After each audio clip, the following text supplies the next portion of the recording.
From MNT-EC, the Micro Nano Technology Education Center, this is Talking Technicians, the podcast about technicians, who they are, what they do, and where they come from. I'm your host, Peter Kazarnoff. I teach technicians and engineers at Portland Community College. In each episode, you'll meet a working technician and hear their story. That means real interviews with real technicians about real jobs. At the end of each episode, you'll hear actions you can take if you want to be a technician too. In this episode, you'll meet Heather. Heather is a digital process engineer and owner of Hybrid Strategies Incorporated in Western North Carolina. Heather, welcome to Talking Technicians. Thank you, Peter. I'm glad to be here. Heather, you live in Western Carolina. Exactly where and how long have you been there for? I live in Asheville currently, and I've kind of lived here off and on for most of my life. So I consider it my hometown, even though I wasn't born here. Is there anybody else in your household right now? No, well, except for my foster daughter currently. And then we have two German shepherds. Well, it sounds like a pretty full household. So tell me about where you work. First, what is Hybrid Strategies? And then what does a digital process engineer do there?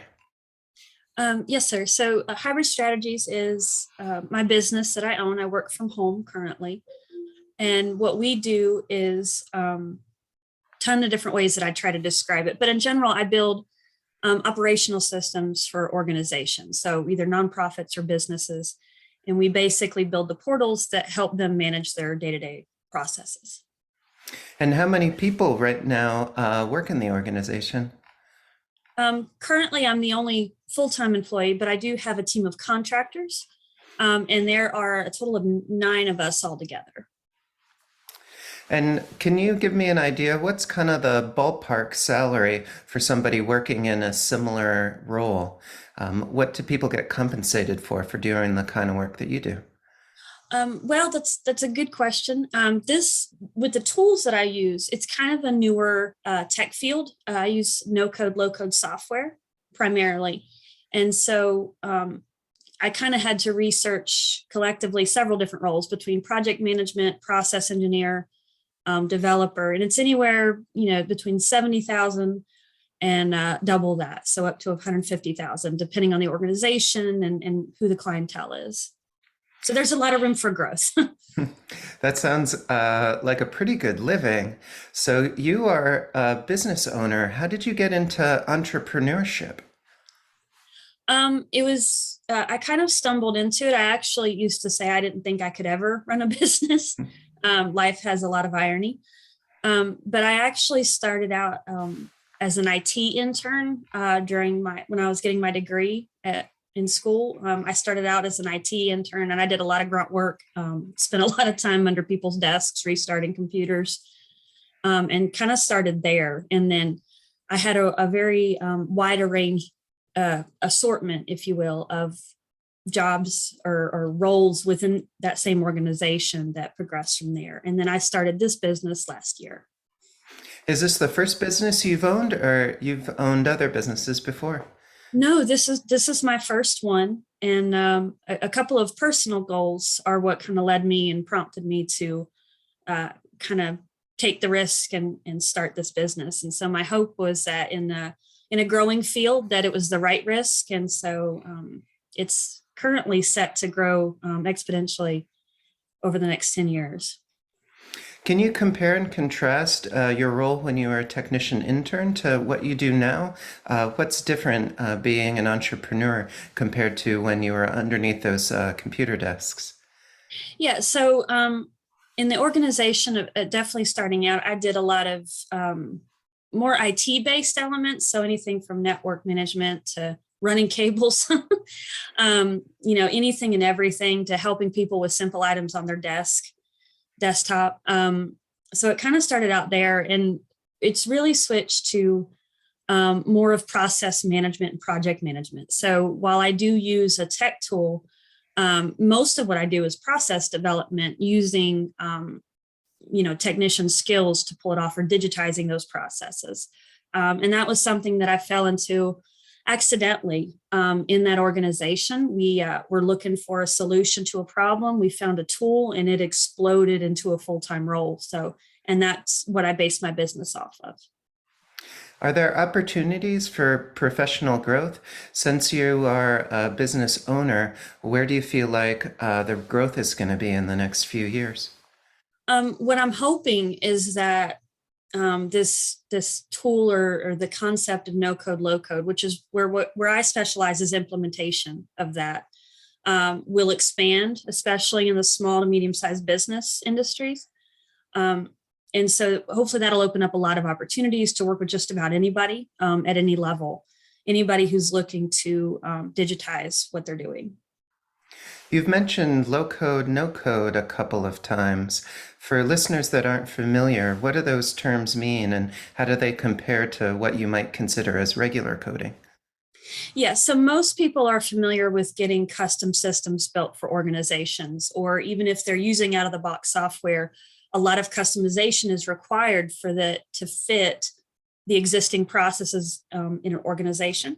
So no code, low code is basically kind of a drag and drop interface for creating the applications, which represent processes instead. So in other words, instead of hand coding everything, you're kind of starting with this baseline tool that lets you start. And it lets the subject matter experts for those roles create the applications. So then you're having the expert do it versus a programmer who may be very good at programming, but not understand the business side of it. So it's a great mesh between business and IT, which especially in large organizations, there tends to be a gap there. So it kind of allows for that. And you can still customize on top of that tool, but it reduces the development time a lot. And it also gives a quicker ROI usually on custom systems. Do you remember what it felt like your first day as a business owner? What did it feel like being an entrepreneur for the first time? It was terrifying. It was absolutely terrifying. It was a big risk, and it's a big challenge. And so you go from knowing how to do your job well to having to manage business on top of that. And so there's a huge learning curve. But there's a lot of tools and resources. I found a lot of people are extremely supportive, especially in this area where I live. Asheville is a town of small businesses. So a lot of people identify and a lot of people partner together. So there's it's a good soil, in other words, for small businesses here. Besides the technical skills that you need in order to deliver your work, what kind of other skills do you need as an entrepreneur to run your business? Obviously, there's a lot of people skills involved, right? Some managing contractors to interacting with clients.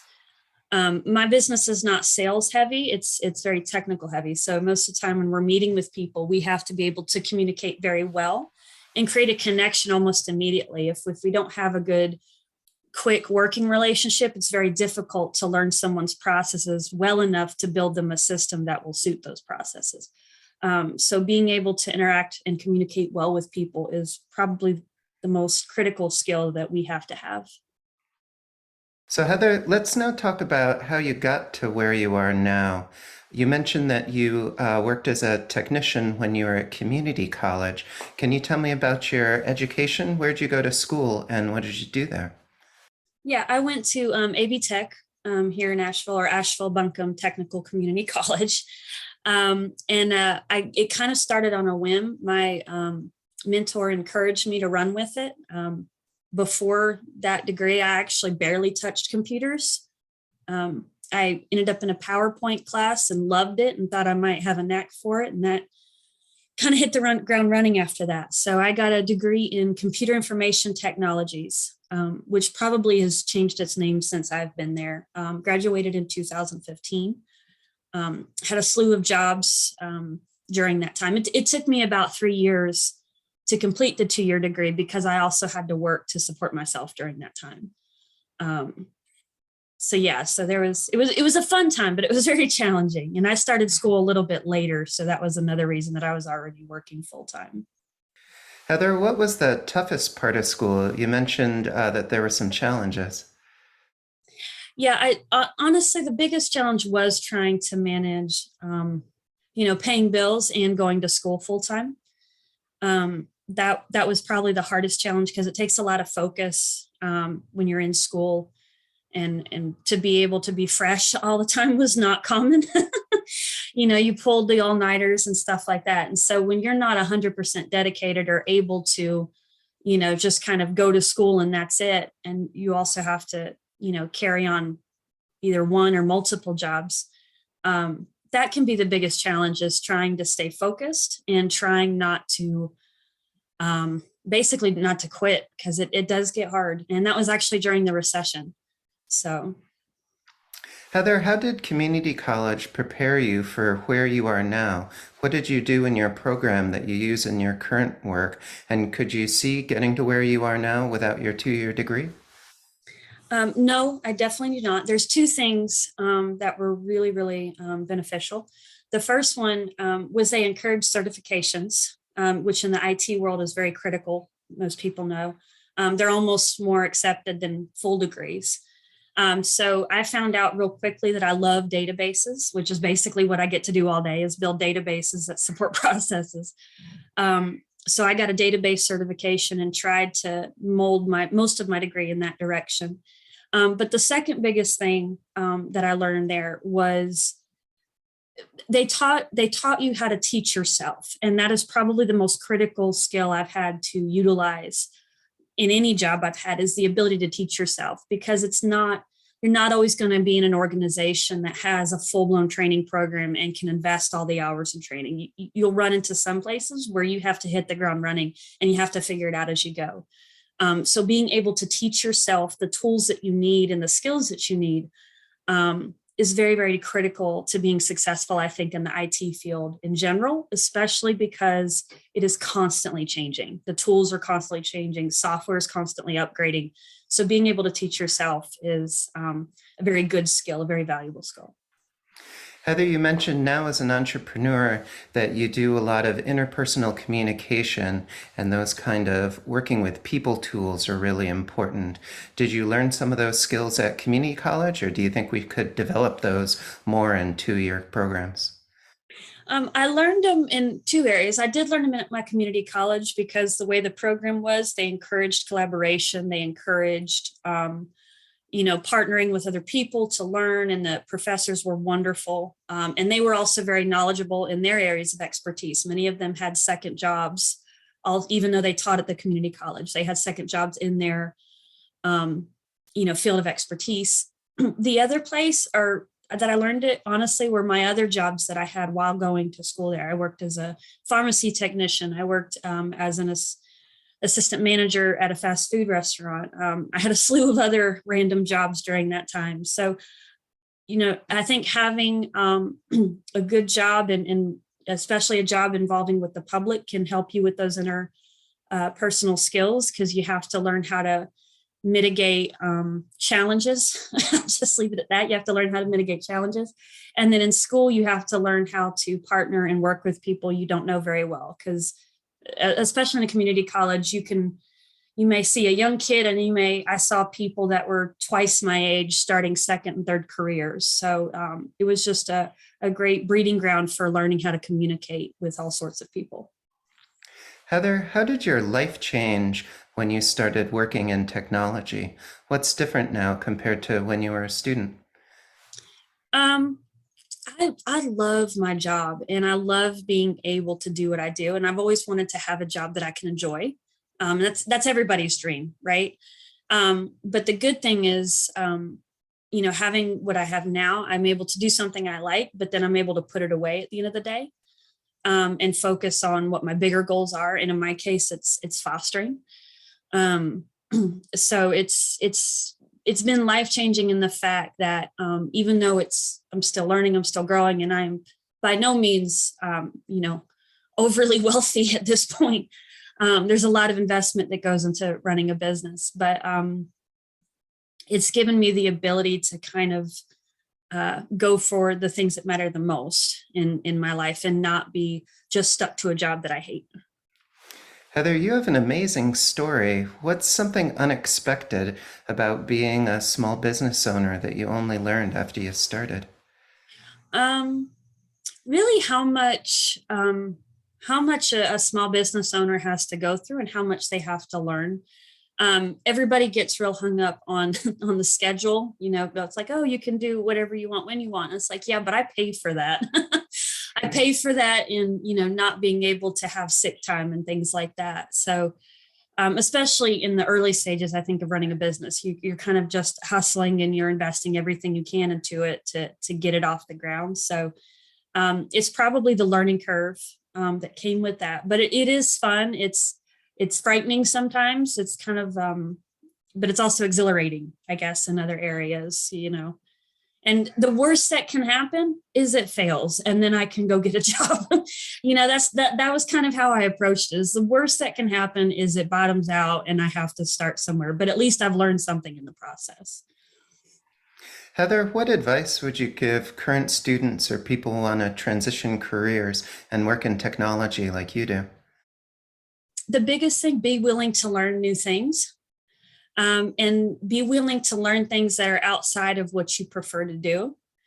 And the best example I can give is I love database, but I hate web development. But I cannot tell you how much I am involved in web development projects.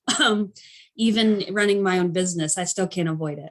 But I learned enough to be good at it, and I learned enough to get my foot in the door in new roles. And so while it's not my favorite and I'm not even the best at it, I was willing to put in the effort to try and at least learn the skill enough to get the job done. And so sometimes being willing to do the dirty work, as I call it, or the grunt work, will really serve you well in building a unique set of skills that kind of maybe not always allows you to level up, but allows you to expand your source of knowledge. And sometimes growing out instead of up actually has bigger benefits than just climbing a corporate ladder.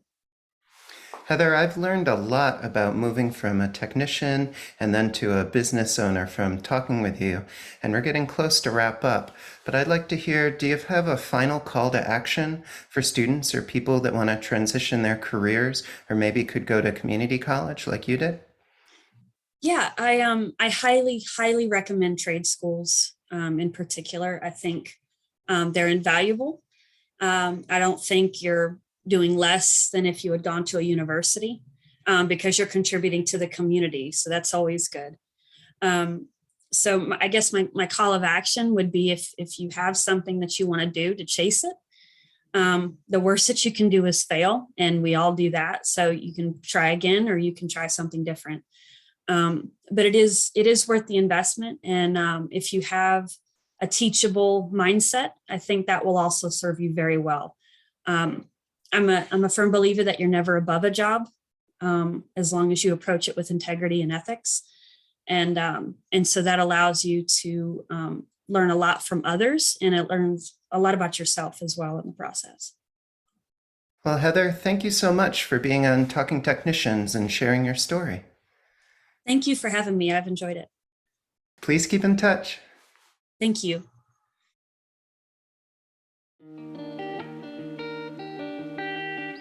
Talking Technicians is produced by MNT-EC, the Micro Nano Technology Education Center, through financial support from the National Science Foundation's Advanced Technological Education Grant Program. Opinions expressed on this podcast do not necessarily represent those of the National Science Foundation. Join the conversation. If you are a working technician or know someone who is, reach out to us at info@talkingtechnicians.org. We're always looking out for great guests to share more stories with you.